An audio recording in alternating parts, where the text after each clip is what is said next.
ఆయన కారుణ్యమూర్తి. పరమ సంతోషంతో ఆయన అంటాడు, ఏమో ఏమిటి స్వామి ఒక్కసారి పట్టుకుంటాను. ఇవన్నీ ఉన్నాయా శ్లోకంలో? ఉండక్కర్లేదు, నువ్వు ధ్యానమునందు అన్వయం చేసుకోమని. ఇప్పుడు మీరు గృహీత్వా హస్తాభ్యాం, రెండు చేతులు ఇలా పెట్టరుగా, పూజనీయం కాదు. మీ కుడి చెయ్యి ఆయన కుడి పాదం మీద పడాలి, మీ ఎడం చెయ్యి ఆయన ఎడం పాదం మీద పడాలి. కాబట్టి కుడి చేతిని ఎడం చేతి మీద పెట్టి ఇలా ఆయన పాదాలు పట్టుకుంటారు. చల్లటి పాదాలు, అబ్బా ఎంత మెత్తగా ఉన్నాయో, ఎంత బాగున్నాయో అనుకున్నారు. ఆగిపోతారా? గృహీత్వా హస్తాభ్యాం అనుగ్రహించాడుగా, ఇంకా స్వతంత్రం. గబగబా రెండు చేతులతో ఆ పాదాలు కింద మీ అరిచేతులుంచి ఇలా పైకెత్తారు.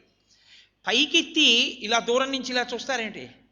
శిరసి నయనే వక్షసి వహన్, ఇలా ఒక్కసారి మీ తల వంచేసి ఆ పాదాల మీద ఇలా పెట్టి ఇలా ఇలా ఇలా ఇలా దూడని ఆవు నాకీసినట్టు కళ్ళతో ఇలా ఇలా ఇలా ఇలా తగులుతుంటే, ఆయన పాదములను చల్లగా మెత్తటి పాదములు తగులుతుంటే, ఆయన కట్టుకున్న పట్టుపంచె యొక్క కుర్చీళ్ళు ఆ అంచులు మీ తలకి తగులుతుంటే, ఆయన చిరునవ్వుతో మీ వంక చూస్తుంటే, మీరు ఇంకా ధ్యానంలో ముందుకెళ్ళగలిగితే సౌందర్యలహరిలో శంకర్లు అంటారు, శృతీనాం మూర్ధానో దదతి తవయౌ శేఖరతయా. ఆయన ఇలా మీ వంకోసారి కిందకి చూస్తే మీ సంతోషాన్ని పైనుంచి చంద్రవంక మీద ఉన్న అమృతపు బొట్లు మీ తల మీద పడచ్చు. ఇప్పుడు మీరు ఆ పాదాలని చూసి పైకెత్తి శిరసి, ఇది అద్భుత ప్రయోగం అండి, జగద్గురువులకు మాత్రమే చెల్లు. గురువుగారు అత్యంత సంతోషిస్తే, గురువుగారి జీవితంలో ఒక్కరిద్దరు శిష్యులకు మాత్రమే ఇచ్చే కానుక ఏమిటో తెలుసా అండి? ఆయన రెండు పాదములను ఎత్తి శిష్యుడి యొక్క తల మీద ఉంచుతారు. పరమాచార్య స్వామి దక్షిణామూర్తి స్తోత్రానికి వ్యాఖ్యానం చేసిన ఒక మహాపండితుడికి, నువ్వు చేసిన వ్యాఖ్యానానికి నా మనసు పరవశించింది, పెట్టుకో నా రెండు పాదాలు నీ తల మీద, కావలసినంతసేపు పెట్టుకున్నారు. అవి సాక్షాత్తు పరమేశ్వర పాదాలే. అప్పుడు ఆ రెండు పాదములను తల మీద పెట్టుకున్నారు. అందుకని శంకర భగవత్పాదులు అంటాం. ఎందుకో తెలుసా అండి? ఆయన తల మీద శంకరుడు పాదాలు ఉంటాయి, ఆయన పాదాలు మీ తల మీద ఉన్నాయి. ఆ శక్తి ప్రసరణం జరుగుతుంటుంది. గురువుగారి పాదాల్లో ఎప్పుడూ గురువుగారు ఈశ్వరుణ్ణి వహిస్తూ ఉంటాడు. బాగా కడుపు నిండా తిన్నవాడు త్రేయించినట్టు ఆయన ఎప్పుడూ ఈశ్వరుణ్ణి అలా తలుచుకుంటూనే ఉంటాడు, ఎప్పుడూ తలుచుకుంటూనే ఉంటాడు, పొంగిపోతుంటాడు ఆ ఈశ్వరుడి గురించి. ఆ పొంగులో మీరు పరమేశ్వరుడి పాదాలు తీసి తల మీద పెట్టుకున్నారు. ఇప్పుడు మీరు చూడడం కుదురుతుందా? మీరు గమ్మత్తు గమనించాలి. అసలు మీరు చూడ్డానికి ఈ నేత్రాలు మూసుకుని ఉన్నారు ఇప్పుడు ఈ స్థితిలో కదండి. ఇది లోపలి ప్రయాణం. లోకములన్నీయున్ గెలిచినాడవింద్రియానీకము చిత్తమున్ గెలువనేరవు నిన్ను నిబద్ధు చేయు భీషణ శత్రులార్గుర ప్రభిన్నుల చేసిన ప్రాణికోటిలో నీకు విరోధి లేడొకడు, నిర్పున చూడుము ధనవీశ్వర అంటాడు ప్రహ్లాదోపాఖ్యానంలో. మహానుభావుడు ప్రహ్లాదుడు హిరణ్యకశిపుడితో, ఏమిటి నాన్న బయటంతా తిరిగి గెలిచానంటావు, లోపలికెళ్ళి చూస్తాను నీ ప్రతిభ, శత్రువే లేడు నీకు నాన్న అలా వెళ్ళగలిగితే. కాబట్టి ఇప్పుడు మీరు ఆ పాదములను తల మీద పెట్టుకున్నారు. ఇప్పుడు ఆయన పాదములు తల మీద పెట్టుకోవాలి అంటే ఆయన ఒక ఆసనం మీద కూర్చున్నారు. మీ తల మీద పెట్టుకోవాలి అంటే మీరు బాగా వంగాలి.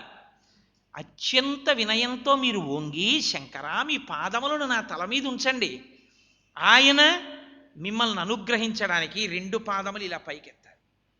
పైకెత్తితే మీరు ఇలా అరిచేతులతో పట్టుకుని ఇలా తల ఉంచి ఆయన పాదములు పెట్టుకుని అసలే మూసుకున్న కన్నులు మరింత మూతపడిపోవాలి. మీరు వింటున్నారో లేదో, ఇది ఎలా ఉంటుందో తెలుసా అండి? పెద్ద నిద్రకు మాగన్ను పెట్టువేళ అంటాడు శ్రీనాథుడు కాశీఖండంలో. అంటే ధ్యానము మరింత పొదునెక్కిపోతోందని గుర్తు. ఇది మీ భార్య మీ పక్కనున్నా మీరు ఉన్న అవస్థ గుర్తింపబడదు. అది అసలు ప్రయాణం. ఇది ఒకరికి దొరికే ఉపాసన కాదు, ఇది ధరించిపోయే ప్రయాణం. రామకృష్ణ పరమహంస ఈ అవస్థ గురించి ఒక మాటని చెప్తారు. ఒక పక్షి చెట్టు మీద గూడు కట్టి గుడ్లు పెడుతుంది గడ్డిలో, ఎక్కడెక్కడికో పెడుతుంది, తిరిగి వస్తుంది. ఆ పక్షికి తెలుసు ఆ గుడ్డులో ఒక పిండం ఉంది, ఆ పిండం పిల్ల కావాలి, పిల్ల అయి ఆ గుడ్డు యొక్క పెంకుని పగలకొట్టుకుని పైకొచ్చి ఎగరాలి గాలిలో. తను ఆహారం తీసుకొచ్చి పెడితే తినాలి, పక్షికి తెలుసు. ఈ గుడ్డులో నా పిల్ల ఉంది అని ఆ గుడ్డుని ముక్కుతో పగలకొట్టదు. ఆ పిండం ఊపిరి పోసుకోవడానికి పక్షి ఏం చేస్తుందంటే గుడ్డుని మధ్యలో పెట్టుకుని ఎగరడమే తప్ప నడవడం అలవాటు లేని పక్షి కొద్ది కొద్దిగా కదిలి గుడ్డుకి అటోకాలు ఇటోకాలు వేసి కొంచెం వెనక్కి ముందుకి జరిగి తన పొట్ట మాత్రమే గుడ్డుకి తగిలేటట్టుగా ఉంచి, ఎక్కువ ఒత్తిడి పడితే గుడ్డు పగిలిపోతుంది కాబట్టి ఎక్కువ తన శరీర బరువు పడకుండా కడుపు వేడి గుడ్డు పెంకుకి తగిలేటట్టు కూర్చుని దాని వలన దాని కాళ్ళు నిప్పెడుతున్నా కాసేపటికి తన కడుపు యొక్క వేడి గుడ్డు యొక్క పెంకుకి తగిలి పెంకు వేడికి పెంకు యొక్క వేడికి లోపల తన స్పర్శ వలన ఊపిరి పోసుకుంటున్న పిండముతో తనకి కలిగినటువంటి అనుబంధ స్మరణము చేత మాతృత్వ భావన ఆనందధారగా హృదయమునందు కదిలితే అవ్యక్తమైన ఆనందంతో అరమోట్పు కన్నులతో కూర్చున్న ఆ పక్షి నిశ్చలంగా కూర్చుని ఉండడంలో పొదుగుతున్న పక్షిని గీయగలవేమో కానీ పక్షి గుండెలో పొందుతున్న ఆనందాన్ని నీ కుంచెతో ఆవిష్కరించగలవా? సాధ్యపడదు. నీ భార్య నీ పక్కన ఉండగలదేమో, నీ బిడ్డలు నీ పక్కన ఉండగలరేమో, నీ శిష్యులు నీ పక్కన ఉండగలరేమో, నీవు వెళ్ళే నడకని అనుకరించడం వాళ్ళకి సాధ్యం అవుతుందా? కుదరదు. ఈ నడక, ఈ ప్రస్థానం, ఈ ధ్యానశక్తి ఇలా వెళ్ళగలగడం కేవలం ఈశ్వరానుగ్రహం ఎవరికి ఉంటుందో, ఎవరు ఇది జీవిత ప్రయోజనమని సాధన చేస్తాడో వాడు మాత్రమే వెళ్ళగలిగిన స్థితి. ఆ పక్షి ఏ అవ్యక్తానందాన్ని పొందుతోందో అందులో కోటి రెట్లు అని చెప్పడం కూడా సాధ్యం కాదు నువ్వు పొందే ఆనందం. ఎందుకో తెలుసా అండి? దానికి ఇంకా శరీర సంబంధం ఉంది, తన పిల్ల పొదగబడుతోందని. నీకు అంతటా నిండి నిబిడీకృతమైన ఈశ్వరుడిలోకి నువ్వు లయమవుతున్నటువంటి స్థితి అది. అప్పుడు ఉండేటటువంటి ఆనందం, అప్పుడు జాగృతి యందు ఇంద్రియములు బాహ్య విషయములతో తెగిపోవడం ఆశ్చర్యకరంగా ఉంటుంది. అది అనుభవించి తీరవలసిందే కానీ వాక్కుల చేత ఆవిష్కరించడం శంకరుల వరకు మాత్రమే చెల్లింది. ఒక ప్రయత్నం చేయడమే తప్ప యథార్థమునకు దాని ఆంతర విశేషములను వాక్కులతో చెప్పడం సాధ్యమయ్యే విషయం కాదు. అది అనుభవైక వేద్యం అంతే. కాబట్టి గిరిశతవ భవ్యాంగ్రియుగళం గృహీత్వా హస్తాభ్యాం, చేత్తో పట్టుకున్నాడు, శిరసి తల మీద పెట్టుకున్నాడు. ఇప్పుడు అసలే బాహ్యంలో కన్నులు మూసుకున్నాడు, ఆంతరమైన కన్ను తెరిచాడు. ఇప్పుడు ఆయన యొక్క పాద స్పర్శకి ఆ లోపలి కన్నులు కూడా మూతపడిపోయాయి. ఆయన మెత్తటి పాదములు మాత్రమే తల మీద తగులుతున్నాయి. పైకి ఇలా ఉన్నాడు ధ్యానంలో. ధ్యానంలో ఉన్నవాడి లోపలున్న తాను వంగి ఉన్నాడు, ఆయన పాదములతో ఉన్నాడు. పైన ఉన్నవాడి తల మీద ఏమీ లేదు, ఏమీ తల మీద లేని వాడి లోపలున్న తనలోని తల మీద ఆయన పాదములున్నాయి. మీరు గమనించాలి, ఇది అనుభవించిన వాడు వాక్కుల చేత ఆవిష్కరిస్తున్నారు. దేనికి? ఇది నీ జీవిత ప్రయోజనం రా, ఈ నడక మొదలుపెట్టి ఎన్నాళ్ళు తిరుగుతావు బయట నడక, అది నీ బంధన హేతువు, వెనక్కి నడవడం మొదలుపెట్టు చెప్తున్నారు జగద్గురువులు. కాబట్టి శిరసి నయనే వక్షసి వహన్, ఆ తల మీద పెట్టుకున్నాడు. ఇప్పుడు ఆ స్పర్శ, ఇందులో గమ్మత్తు ఏమిటో తెలుసా అండి?